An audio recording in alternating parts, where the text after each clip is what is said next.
Satyam. What is Satyam? Truth. Here, Satyam means telling truth, speaking.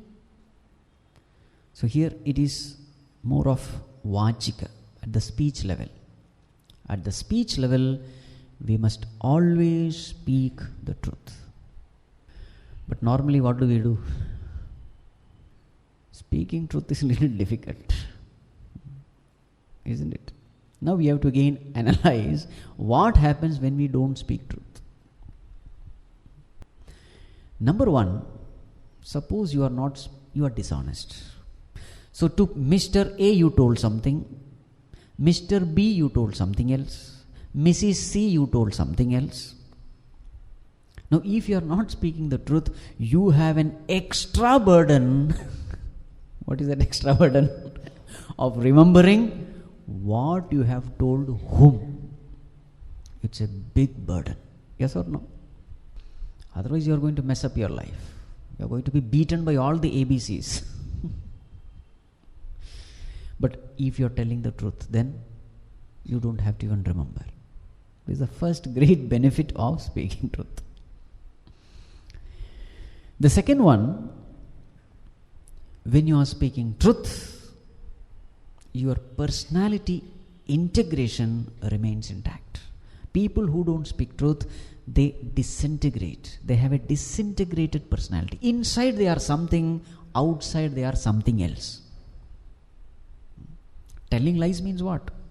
Inside you know the truth, but outside you are telling something else. Meaning what? There is a personality disintegration. Now what happens when something disintegrates? Anything that disintegrates destroys. A family. Husband is not faithful to wife, wife is not faithful to husband. What will happen to such a family? It has to disintegrate. Truth is that which integrates everything, keeps everything intact. In the nation, at every level you will find wherever there is dishonesty, it disintegrates. Even amongst gangsters, what do they expect from each other? Everyone has to be faithful and truthful, isn't it? One criminal expects the other criminal to be faithful, to be truthful. Even such gang will disintegrate if it is not based on truth. Then what to talk of personality? At the personality level, disintegration happens, means that person becomes a very, very weak. He will have a weak personality. With such weak personality, you can't attain anything in life. Number 3, a person who lies, a person who is dishonest, he can never trust others. It's a psychology. A person who always lies, always think that others are also lying to him. You understood? I am cheating others, I am sure they are also cheating me. You infer this. I am doing this way, so they also may be doing that way. Isn't it? Very many of our knowledge is based on inference. When I touch fire, I am feeling hot. My hands are getting burnt. So therefore, if somebody is touching fire, what he will be experiencing or she will be experiencing, he will also be experiencing the burning sensation. Isn't it? How did you know? I experience this way, therefore the other person also should be experienced that way. This is called knowledge born out of inference. You are not experiencing, but you see somebody and you analyze the situation based on your experience. So I am always cheating others, I am always lying, so therefore what? Definitely others are also lying. So then what happens? A time comes when you are not able to trust anyone. Now just imagine the condition of a person who can't trust anyone. He can't trust his wife or husband or cook or driver, anyone, barber.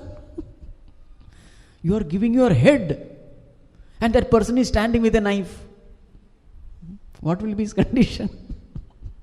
Just imagine, everywhere trust is essential. Without trust, you can never have peace of mind. A person who has no trust, has no faith in others, who feels that others are constantly cheating him, just imagine his condition. It's the biggest tragedy. The one who is dishonest can never trust others. The third one. Fourth one who is dishonest, others can never trust him also. It goes both ways. A person who is dishonest will not be trusted by others. We have that famous story. Shepherd going with the sheep to the forest. What did he do? Shouted, "Tiger, tiger!" Villagers came running. They saw that there is no tiger. This fellow was there sitting on a tree and laughing. He was clapping. "I made a fool of all of you." All the villagers went away. Second day again, "Tiger, tiger!" Again, some compassionate villagers. The number reduced, but some of them turned up. And again they saw that this fellow is doing the same thing. Third day, the real tiger came. He shouted. Nobody was there. Don't ask then what. It is left up to you. The point is this: how many times can you cheat others?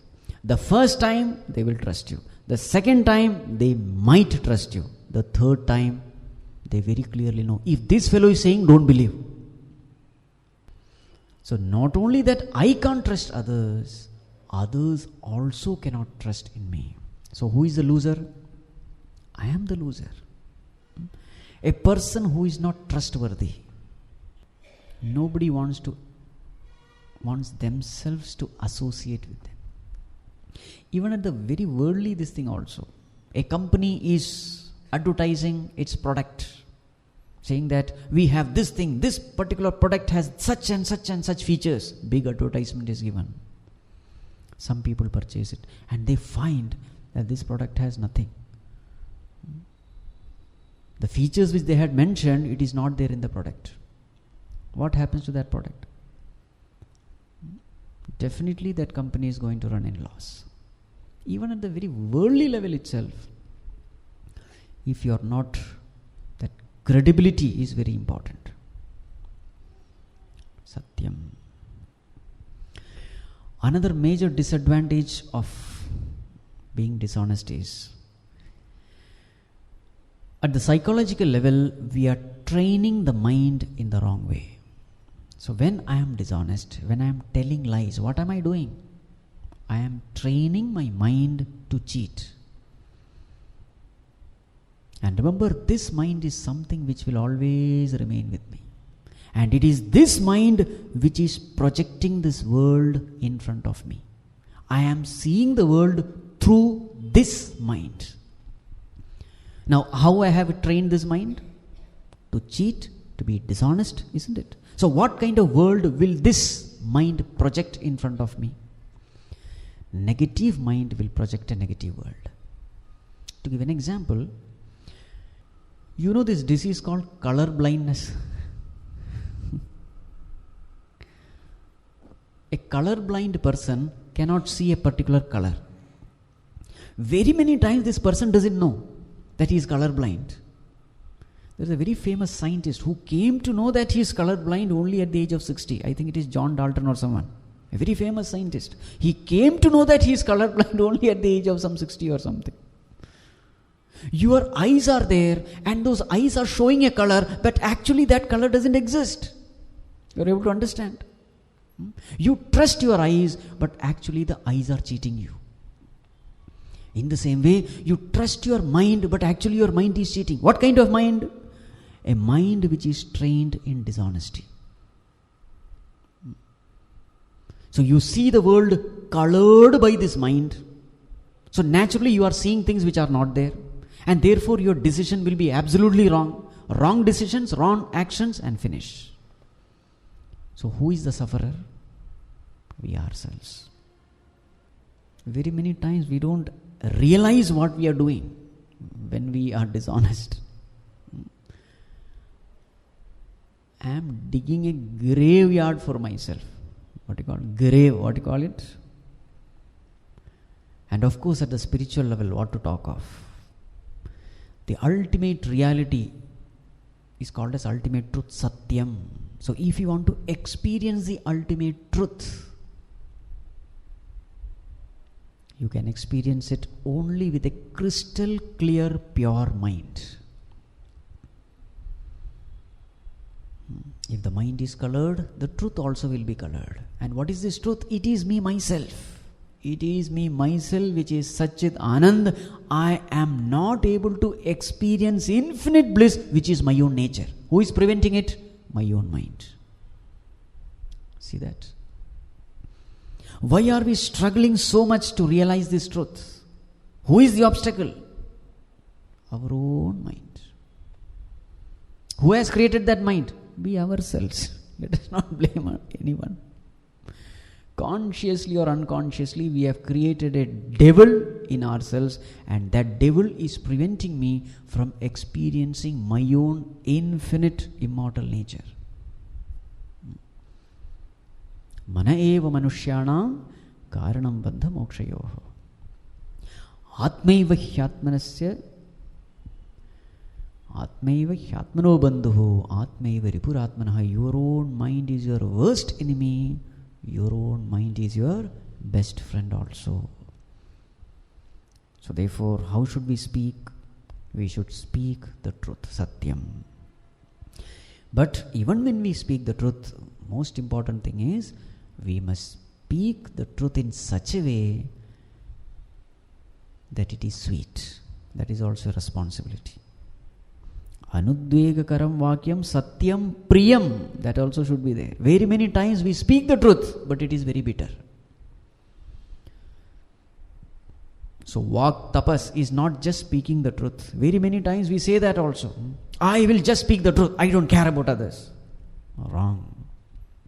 You must speak the truth, but truth must be spoken in such a way that you are not hurting the feelings of others. This is also important. Anudvegakaram, not creating agitation in the minds of others. Priyam, sweetly, using the appropriate words. Truth must be spoken, but at the same time, it must be spoken sweetly. How to do it? There are so many ways. You can use your own creative ways. Suppose you have to find a fault with someone. That person is not doing his job properly. Now you have to naturally criticize him. Criticism means definitely he will feel hurt. So what should you do? First find out what are the good things he is doing. Always our attention is upon the negativities of others. The first thing you have to do is, what are the good things he is doing? Make a list. So first few lines, praise him, appreciate him for all the good things he is doing. And then slightly, mildly, you just introduce this aspect also. All these things what you're doing is fine, but this also, if you just pay attention to it, it would be nice. So what has happened? When you are praising, he is very, very happy. Now he is open to criticisms also. He is open to all kinds of suggestions. At that time you give suggestion. Again, after that, again praise him. So it is a sandwich technology that has to be adopted. What is sandwich? Both sides.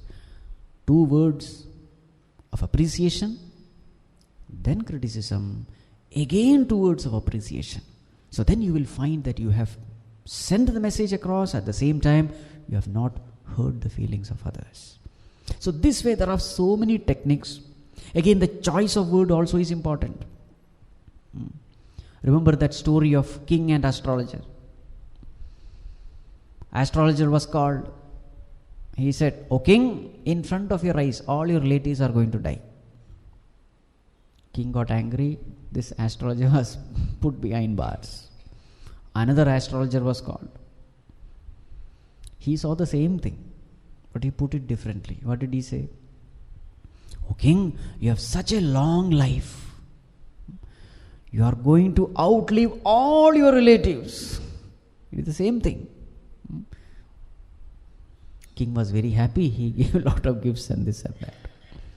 The story is simple, but the message is important. How you are conveying your message, the choice of words, the emotion, the tone, the pitch, all these factors have to be taken into consideration, not just the fact that you must speak the truth. Make that hurt feeling minimum possible. Then it is called as Vak Tapas. It's an austerity at the level of speech. The level of speech.